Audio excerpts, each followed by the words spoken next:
The first time I saw him, he was nothing more than a blur in the rearview mirror, a small, dirt-covered shape sprinting through a cloud of afraid of what might have driven him to choose us, out of all the empty roads and endless strangers who had passed him by.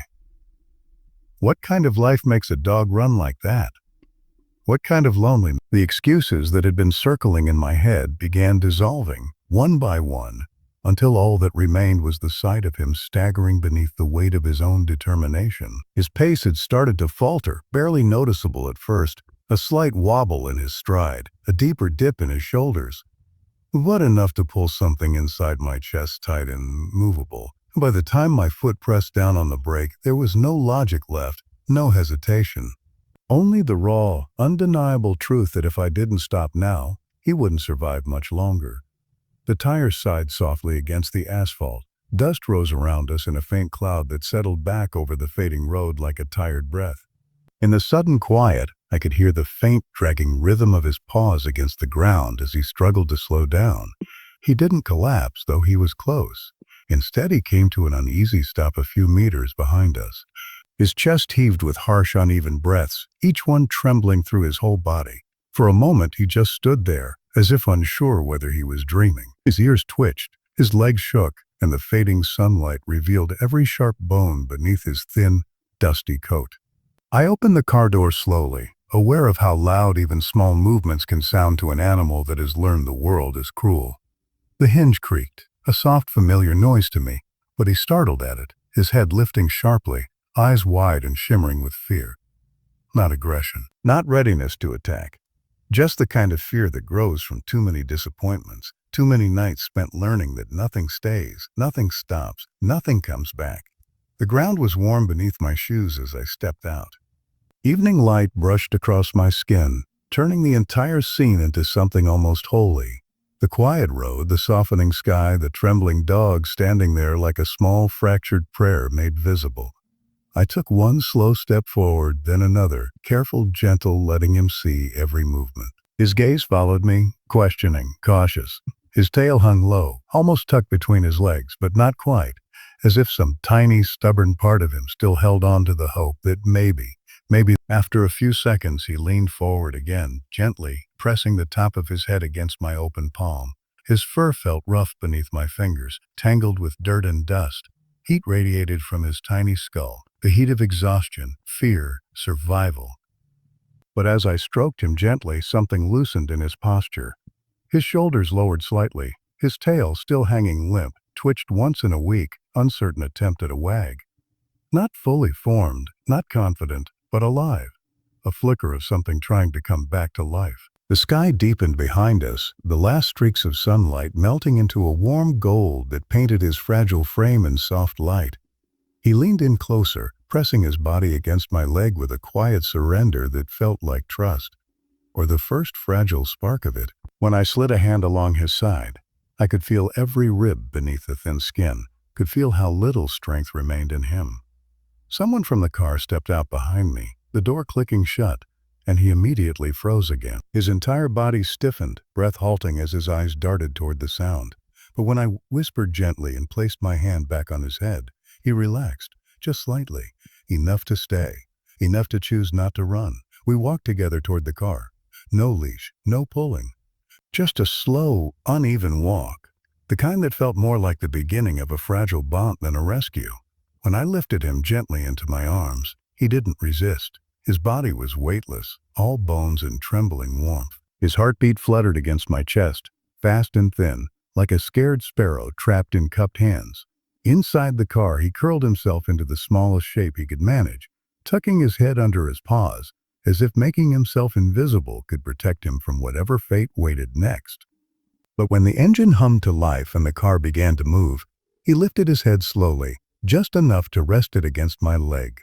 Not seeking comfort, not offering trust, just needing something solid, something warm, something alive to anchor himself. As the road stretched ahead, the world around us shifted from deserted highway to something quieter, softer.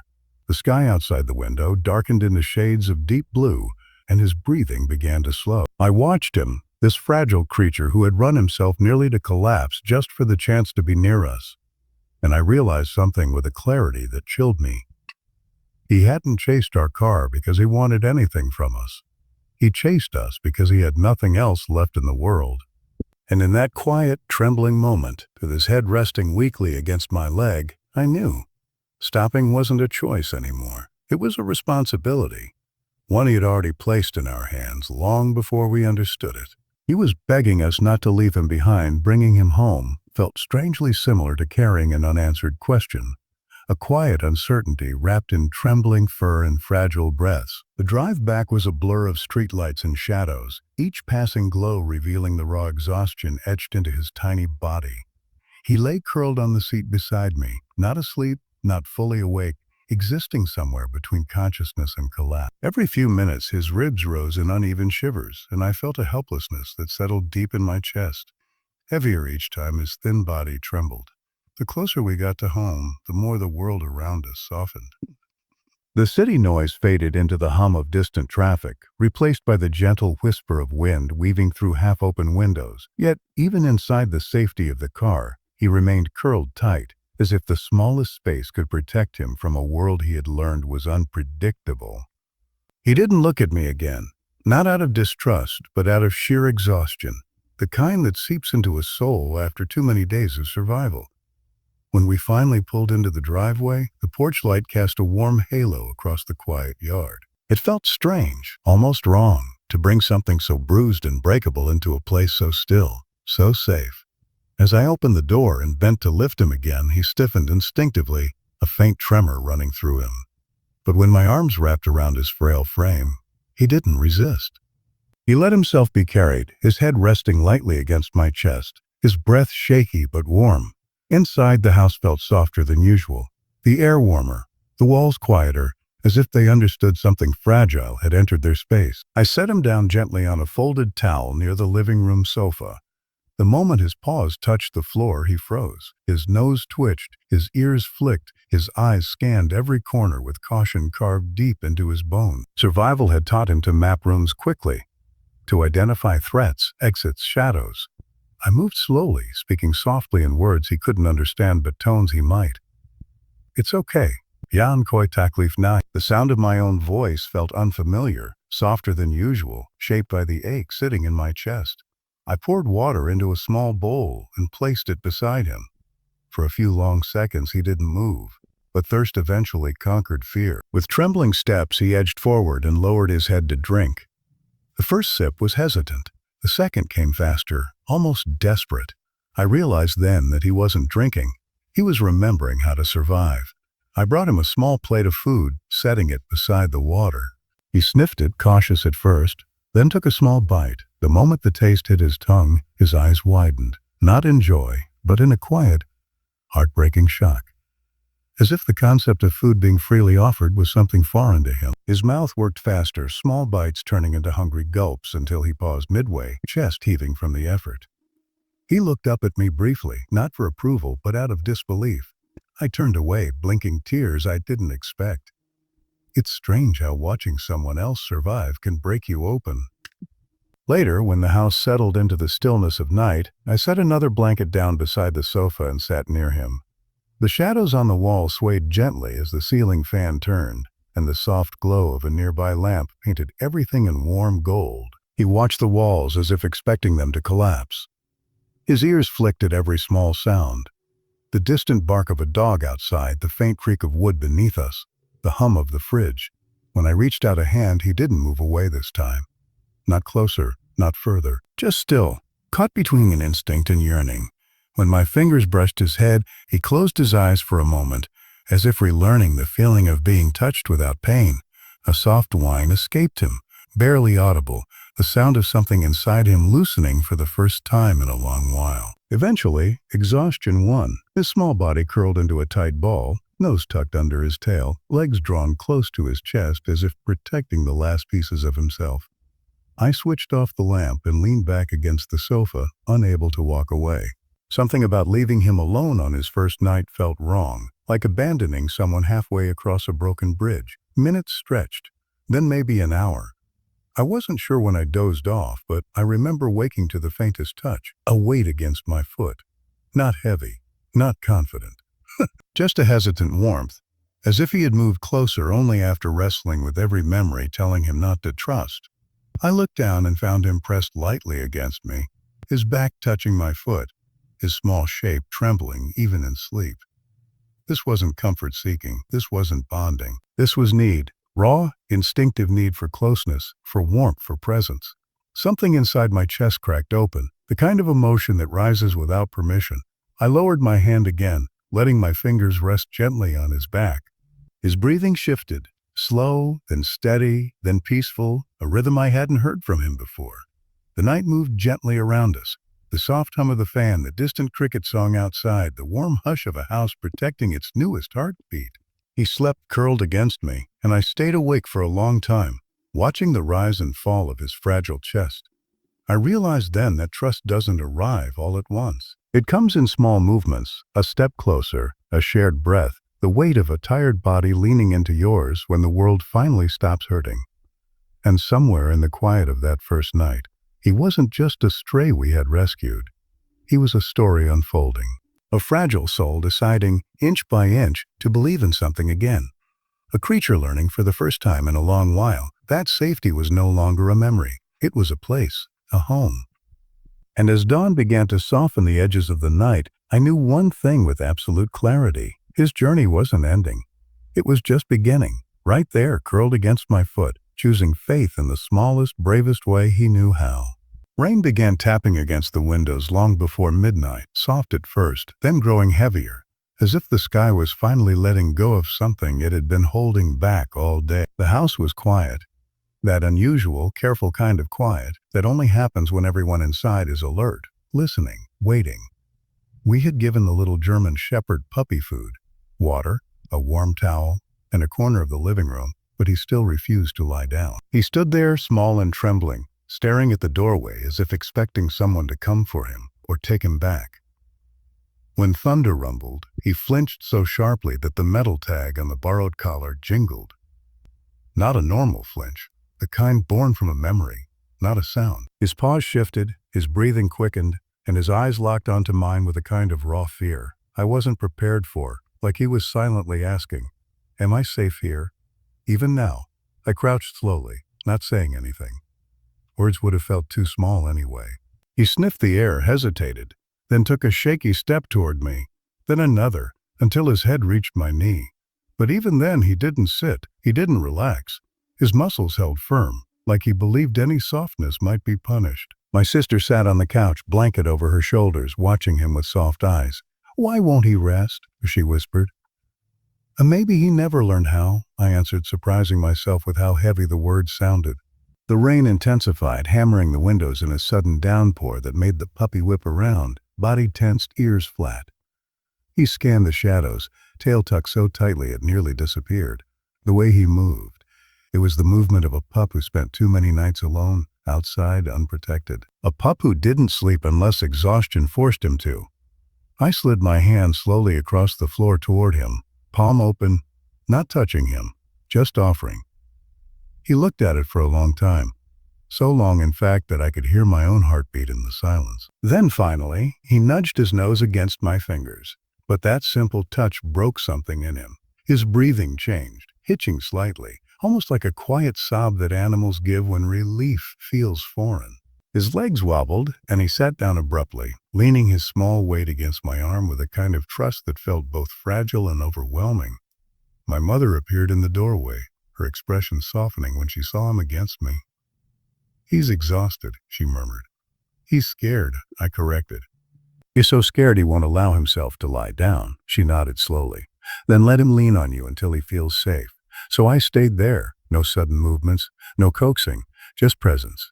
Thunder cracked again, and this time he didn't run. He pressed closer. His eyes fluttered, opened, fluttered again. His head dipped, lifted, dipped once more. Sleep was pulling him, but fear was fighting back. The war between the two played out on his tiny face until he finally let out a long, trembling sigh. He surrendered.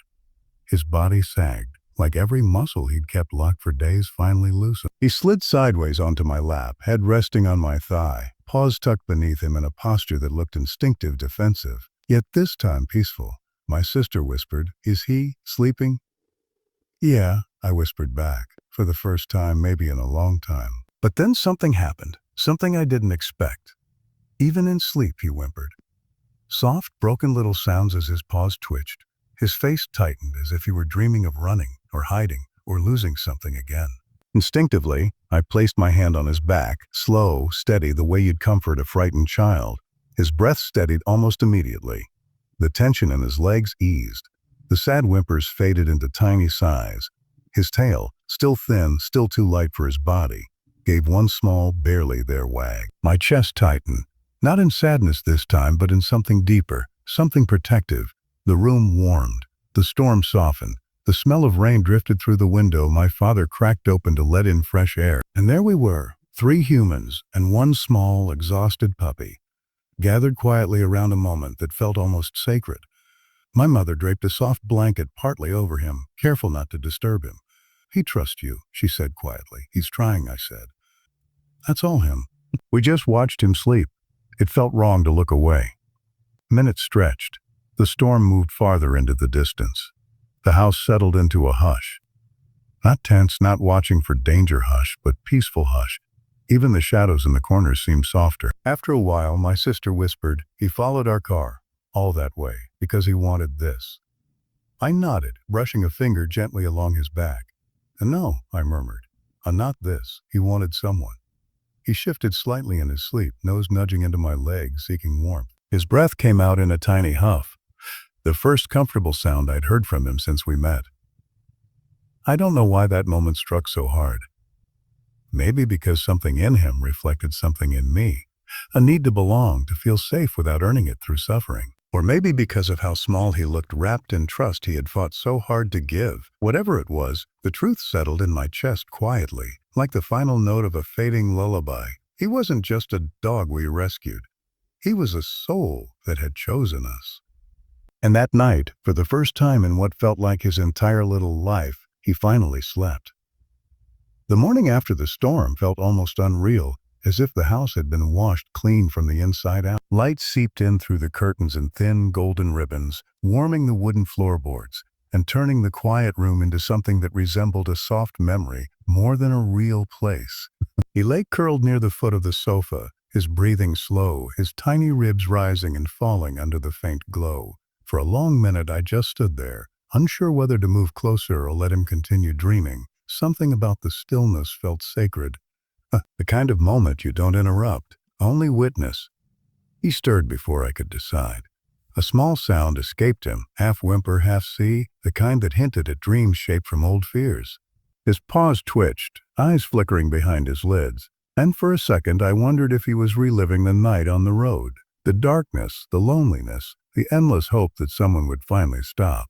My heart knotted in my chest. I knelt down slowly, letting the floorboards creak gently so he wouldn't startle, and whispered his name, or rather the name that had begun forming quietly in my mind ever since he'd collapsed into my arms. His eyes opened, not with fear this time, but with a question, something delicate, something fragile. He blinked at me, searching my face as though trying to decide whether this moment was real or another passing illusion in a life filled with too many disappointments. I extended a hand, palm open, letting him choose. The room held its breath. He inched forward, not with the boldness of trust, but with the trembling curiosity of someone who desperately wants to believe but doesn't yet know how. His nose brushed my fingers, soft and tentative. Then he leaned in just a little more, the weight of his head settling against my palm like a confession. That gentle touch felt like a vow, quiet but undeniable. The kind that doesn't need words. I carried him to the balcony, wanting him to feel the morning sun. The air outside was cool, washed clean by the night's downpour, carrying the scent of wet earth and freshly opened blossoms. He squinted at the light, ears perked, nose twitching at every drifting smell. Soil, jasmine, the lingering smoke of someone lighting a stove nearby. His body, once stiff with caution, loosened a little, as if the world didn't seem quite as threatening in daylight. When he stepped onto the balcony floor, his paws hesitated, testing each movement as though the ground itself might disappear. But then, in the smallest, purest burst of courage, he took 3 steps forward on his own. His tail lifted a fraction, uncertain but no longer tucked. The sight of it hit me harder than I expected. It wasn't just a dog moving. It was a soul relearning how to exist in a world that had once been cruel to him. He wandered around the small balcony. Each look felt like a thread tying him to this place, to us, stronger than the last. And each time he turned, I nodded, telling him without speaking, "Yes, this is yours now. You're safe here." Inside, the rest of the house stirred awake. Soft footsteps murmured good mornings, the clink of a cup being set on the kitchen counter. When he heard those sounds, he froze, his head jerked up, body tightening, eyes widening in fear that reminded me too clearly of the night he chased our car. I knelt beside him, speaking his name again, letting my hand rest gently against his back. His muscles trembled under my touch, but after a moment, the stiffness eased. He stayed close as we walked inside, his tiny frame brushing my ankle with every step like he was afraid he might lose me if he drifted even an inch too far. My family gathered slowly around him, each of us careful not to overwhelm him with sudden affection. My mother crouched down first, her movements soft, her smile small but honest. She didn't reach out. She simply waited. When he approached her, uncertain but hopeful, tears filled her eyes. She touched the top of his head with the back of her fingers, tender and slow, like she was afraid he might break if handled wrong. He leaned into her touch. My mother's breath hitched. It was my father's reaction that surprised me most. Then, for the first time since he entered our lives, he did something that made my throat tighten unexpectedly.